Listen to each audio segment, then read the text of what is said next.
So if you're getting a lot of driveline vibrations, so for instance the steering wheel vibrates, especially when you accelerate, check your drive shaft U-joint. So I had this happening to me, and it was so easy. I literally came down here. I don't know how well you can see it. It was better when I had it up on the jack. But this whole U-joint, like when I had this rear part up on the jack, I could just shake it with my hand. I can get like a tiny bit of movement out now, but it is like totally shot. Yeah. So first thing we're gonna do before we take it out are mark everything so we put it back in place the exact same way. So what that means is I'm gonna take some paint and like put a mark here, here, here, to get it to line up. So what we got to do is there just these two little cap brackets. I don't know how you can see them, with two, I believe, 8mm bolts. And so just one here and one on the back side that you can't see. And once we remove those, get a screwdriver and should be able to pry it out. And then this part is just going to slide out of here. Probably going to take some effort, but that's about it. My paint job probably would be better if I didn't have like spray paint, but like a little brush. But so you can see this goes to this cap, goes here, and this matches up to this yoke, and then goes into the sleeve there.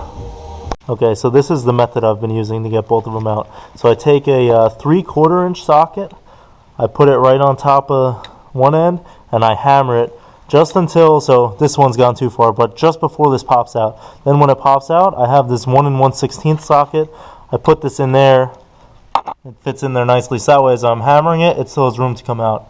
And basically you're trying to hammer it until this comes out a bit more than this, probably only just a tiny bit more. Then I'm going to grab it with the vice grips and twist and try and pull the cap off. And then I'm going to put this 3/4 back over here on the side with no cap, punch it back the other way until I get this cap out, and then I'll be able to twist, pull that off, and then this whole thing will come out, and I'll be able to put the new ones in. I already did it over here, so I'm replacing both U-joints because one of them broke on the way out. So as far as choosing a new U-joint, you have two options for this drive shaft. The axle will use the 5-760X. So the drive shaft, you have these two choices, 5-153X, 5-1310X. This one's a little better, and you don't have to grease it. It comes pre-greased, and you never grease it. This one, you can see, has a little hole there where you'd insert Zerk and grease this one, which is near impossible. So really, definitely prefer this one, the 5-1310X. And then so I've got everything out, as you can see, and installing it is basically a reversal of that same process. We're just going to maybe try and be a little more gentle and feed it in there. Just be very careful, because you're going to have to remove these caps to thread it in. Be very careful. I don't know how well you can see the needle bearings in there, but you don't want to disturb those.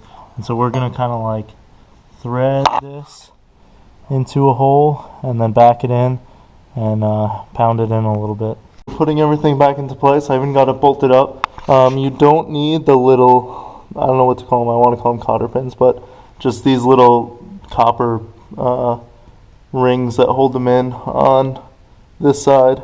You only need them on the sides. And yeah, last thing I need to do is pull this boot. It's being real annoying. I'm just going to get some vice grips and yank on it until it goes. Maybe have to mess with this, but yeah, it's all done.